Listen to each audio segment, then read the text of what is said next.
دوستو، یہ رمضان المبارک کا مہینہ بہت قریب آ گیا ہے، اور اللہ کے نبی علیہ الصلاۃ والسلام بھی صحابہ کرام رضوان اللہ تعالی علیہ اجمعین کو مختلف انداز سے اس کی طرف متوجہ فرماتے تھے. جیسے کہ فضائل کی کتاب میں ہمارے حضرت شیخ حضرت مولانا محمد زکریا صاحب کاندلوی نور اللہ مرقدہ نے شروع ہی میں حضرت سلمان رضی اللہ تعالی عنہ کی حدیث ذکر کی ہے، جس میں ہے کہ حضرت سلمان رضی اللہ تعالی عنہ فرماتے ہیں کہ آپ صلی اللہ علیہ وسلم نے شعبان کے آخری دن ہمیں خطبہ دیا، اور خطبے میں آپ صلی اللہ علیہ وسلم نے ہمیں متوجہ کیا کہ تمہارے اوپر ایک بہت ہی عظیم اور مبارک مہینہ آ رہا ہے. اور اس کے بعد پھر آپ صلی اللہ علیہ وسلم نے اس مہینے کی فضیلت اور برکتیں اور خصوصیات کو بہت ہی بہترین انداز میں بیان فرمایا.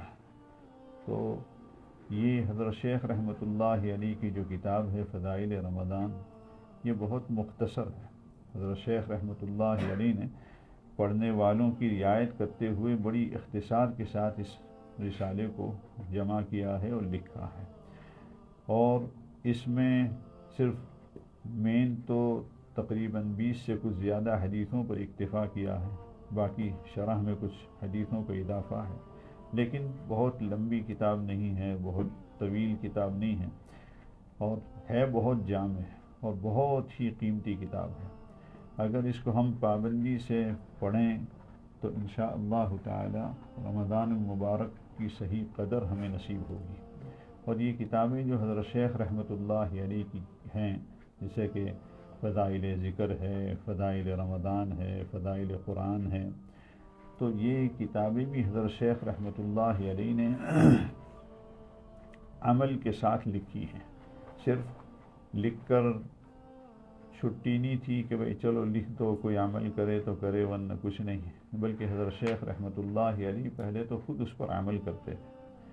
بہت سالوں پہلے حضرت شیخ رحمۃ اللہ علیہ کے صاحبزادے حضرت مولانا طلحہ صاحب نور اللہ مرقدہ تشریف لائے تھے، اور ان کے ساتھ ان کے گھر والے بھی تھے. تو جامعہ تشریف لائے تو ان کی اہلیہ نے وہاں کی بچیوں کے درمیان کچھ باتیں کی، جس میں انہوں نے بتایا کہ تمہیں کیا معلوم کہ حضرت شیخ رحمۃ اللہ علیہ نے یہ کتابیں کیسے لکھی ہیں.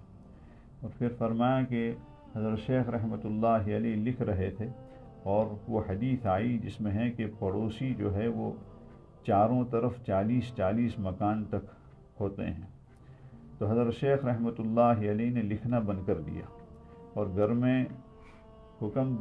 میں کہہ دیا کہ بھئی 80 پراٹھے بناؤ. پہلے دن حضرت شیخ رحمۃ اللہ علیہ نے دائیں طرف کے جو 40 مکان تھے ان میں 2 تقسیم کروائے.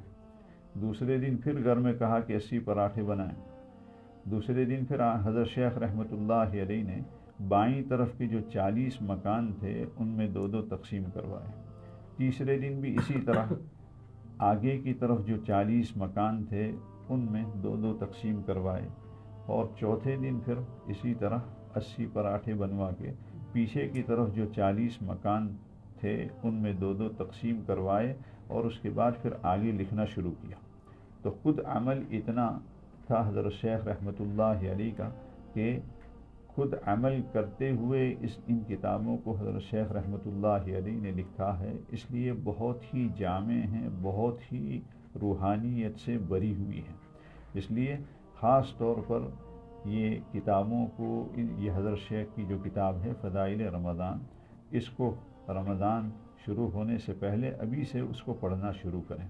یہ اردو میں بھی موجود ہے، انگریزی میں بھی ہے، گجراتی میں بھی ہے، اور بھی بہت سی زبانوں میں، 50 سے زیادہ زبانوں میں اس کا ترجمہ ہو چکا ہے. تو لہذا اس کتاب کو ہم خود بھی پڑھیں، اور گھر میں بھی ہو سکے تو اس کی تعلیم شروع کر دیں. انشاءاللہ تعالی خود آپ محسوس کریں گے کہ اس سے کتنا فائدہ ہوتا ہے. سب سے زیادہ فائدہ تو ہمیں ہوگا کہ اس کی برکت سے اس مہینے کی قدر ہمیں نصیب ہوگی، اور اس مہینے میں کیا کرنا ہے کیا نہیں کرنا ہے وہ ہمیں اچھی طرح معلوم ہو جائے گا، جس کی وجہ سے انشاءاللہ تعالی یہ مہینہ ہم بہت ہی اچھی طرح سے گزار سکیں گے اور اس کی برکتیں پوری حاصل کر سکیں گے۔ اس لیے خود بھی اس کو پڑھنے کا اہتمام شروع کر دیں اور اس کو بار بار پڑھیں، اس لیے کہ ہر مرتبہ جب اس کو پڑھو گے تو اس میں ایک نیا مزہ آئے گا اور اس میں نیا لطف آئے گا۔ اس طرح حضرت شیخ رحمۃ اللہ علیہ کی یہ کتابیں اللہ کے یہاں عجیب مقبولیت ان کتابوں کو حاصل ہے کہ جس کتاب کو دنیا بھر میں پڑھا جا رہا ہے اور 50 زبانوں میں اس کا ترجمہ ہو چکا ہے، اور مسجد میں بھی گھروں میں بھی اس کو پڑھا جا رہا ہے، تو ہم کیوں اس کی برکت سے محروم رہیں؟ اس لیے خود بھی اس کو پڑھنا شروع کریں اور ہو سکے تو گھر میں اس کی تعلیم بھی شروع کریں، تاکہ اس مہینے کی صحیح قدر اور صحیح برکتیں ہم سب کو نصیب ہو۔ اللہ پاک ہم سب کو نصیب فرمائے۔